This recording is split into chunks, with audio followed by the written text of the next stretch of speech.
You call yourself a man? You know you're a lying, low-life, motherfucking gambling degenerate prick. You know that's what you are? Well, hello, you degenerate fucks, and welcome to the Degenerate Gambler. It is Thursday, the 1st of September, and we're just back with another episode. We'll take a quick look back at last week, and we'll look ahead to this week. With this week's bets, I know normally I go through and I talk about the form and stuff like that, but this will be a short and sweet episode as I'm quite busy. I haven't really got much time, but trust me, the same amount of research went into these bets as it always does. I haven't got time to go through why each team I selected because I haven't got a lot to talk about this week. So going into last week, I touched for a small bet on Friday. It was only about £57, but it meant the weekend was free for me. And so the bets, so the main bet, my own greed cost me.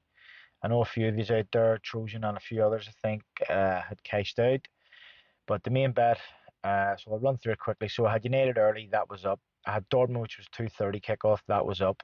Sheffield Wednesday were 4-0 up. They ended up winning 5-0, I think. It was early paid. Late night were 4-2 up. That was early paid. And it was going on to Ipswich, which was one each at the time. And then they went 2-1 up in the 70th, around about the 70th minute. And it offered me 106 or 107, I think it was. And I thought about cashing out. Normally, my own rule, if you've listened to episodes in the past, I always talk about if the bet pays around 120, 130, 140, which is usually what my main bets pay. If it offers me 100, I take it. And for whatever reason, I don't know if it's because I had a bet up the night before, or just greed or stupidity or whatever, but I didn't take it. And then almost instantly, I think it was set 5 minutes later, 4 or 5 minutes later, Barnsley scored and equalised. So a harsh lesson learned.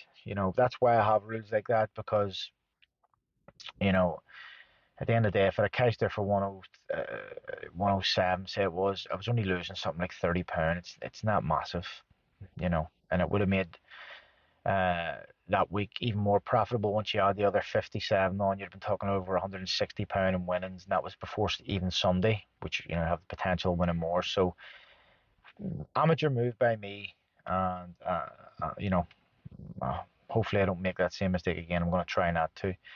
But it was a solid bet, I think, and you know, just my own fault that I didn't cash out. The overs was terrible. I had one up out of five, so Everton and Brentford was one each. Port Vale and Portsmouth 1-0. Northampton Doncaster 1-0. Solihull Dorking was 3-0. That was up, and then Wimbledon Barrow 1-0. So not even a sweat with those. The evening bet was much better. Seville didn't win. Uh, the team in the Argentinian league didn't. I had over 2.5 in the Arsenal game, that was up. I had over 2.5 in the Wrexham game, that was up. And then the other game was an American game, Minnesota. They were beat. So the evening bet was terrible. Sunday's bets weren't much better either. And to be fair, Sunday was a poor day for a lot of things. There was a lot of draws, a lot of under 2.5s. So it was a bad day for results. Just talking with a few friends on Monday as well, they were saying exactly the same thing. Like Sunday's football was terrible. I think all three games in the Premier League on Sunday were under 2.5. It just wasn't a great day. And there was actually, yeah, all three games yet were under, and there was a draw, and it just wasn't a great day for betting purposes. So Sunday's bets was Spurs won, Leon were tanked. Mold win. Sao Paulo over 1.5 was beat. Madrid win and Newcastle. That was my big punt. They drew one each. I also did one in that night. Napoli over 2.5. It was like, was it 0-0 or was it 1-0? Rosenborg over 2.5. That was up. Monaco over two cards. That was up. Galatasaray was nil each, and Flamengo they did win, but not a great day. So let's look at the stats and see if the stats bear out that it was a poor week. So in the favourites, so if you're a new listener, what I do here is I'll give the amount of games played in each league and the amount of favourites, the amount of draws, and the amount of outsiders, and then also whether the league had whether the games were over 2.5 goals or not. So do the favourites first. In the Premier League, there was 10 games, 6 favourites won, 2 draws, 2 outsiders. To be fair, yes, 6 favourites won, but some of them are hard to back. They're 1-4, 1-6. Liverpool were like 1-9 or something against Bournemouth. So there's not a lot of value there. In the Championship, 12 games, and it was 4-4-4. So 4 favourites, 4 draws, 4 outsiders. In League One, 12 games, 7 favourites won, 5 draws, and there was no outsider. So a bit more consistency there from favourites. League Two again, 12 games, 5 favourites, 3 draws, 4 outsiders. So less than 50% of the favourites won. In the National League, again, 12 games, 7 favourites, 1 draw, and 4 outsiders. So it actually worked out at there was 58 games, 29 favourites, 15 draws, and 14 outsiders, which 29 is exactly 50% of the favourites won. So it was a decent number, but again, sometimes the percentage can be sort of misleading because of things like I say in the Premier League where the favourites were short odds favourites, and it's hard to back. But yeah, so 50% of the favourites. Going on to the overs. Again, Premier League 10 games, only 4 games were over 2.5, which is the Premier League is usually decent for goals. 6 were not over 2.5. In the Championship, it was 6 each from 12 games. In League One, 7-5 from 12 games. In League Two, only 4 over and 8 not over from 12 games. In the National League, again, it was 6-6 from 12 games. So in total, that was 27 out of 58, which again is less than 50%. It was around about 46.5%. So, even though there was some decent numbers there, obviously that being a yes or no, only 4 in the Premier League, only 4 in League Two, and then the other leagues were a bit better. So, yeah, it's hovering around that 50% mark. So, look, it's not the worst, but would like it to be better. And as we've seen over time doing this, it only hits that 60% every now and again, but that's where it needs to be to give you a real good chance of picking winners.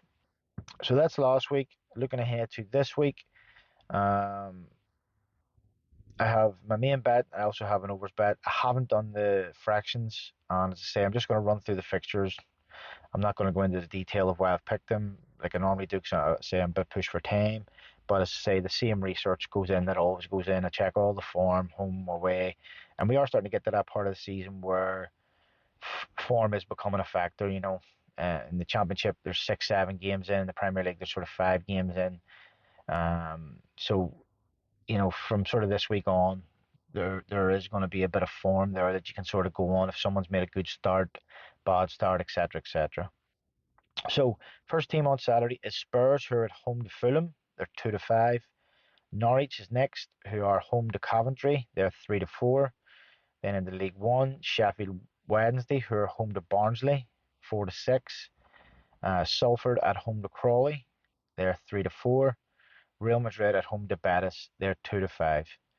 So they're quite short even for me. But in total that comes to 9-1. With the 12% bonus on Bet365, it pays just over 10-1, so you get about 112 back for your tenner. So I'm happy enough with that. It's over £100. Let's hope it gets a good sweat. The overs, again, hard to, even the way I pick it with the form, with checking who's scoring goals and etc. It's the start of the season. It's hard to gauge, but this is what I've came up with. So Forest versus Bournemouth, even money. Oxford v Burton, 8-11. Accrington v Ipswich, even money. Crewe v Stevenage, 43-40. Strange price that. And Dagenham and Redbridge versus Notts County, 19-20. That one works out about 27-1. So that's a decent payday if that one comes in. So that's 2 bets. Just a quick look at next week, which isn't a huge midweek, but the Champions League and the Europa League and all starts the group stages. So Tuesday night we have 8 Champions League games, 1 League One game, and an EFL Trophy game. Wednesday, 8 Champions League and a French League One game. Thursday, 16 Europa League and 16 Europa Conference League games. So If I'm doing a bet midweek, it'll either be very small on Tuesday, Wednesday, or it could be one that rolls into 2 nights.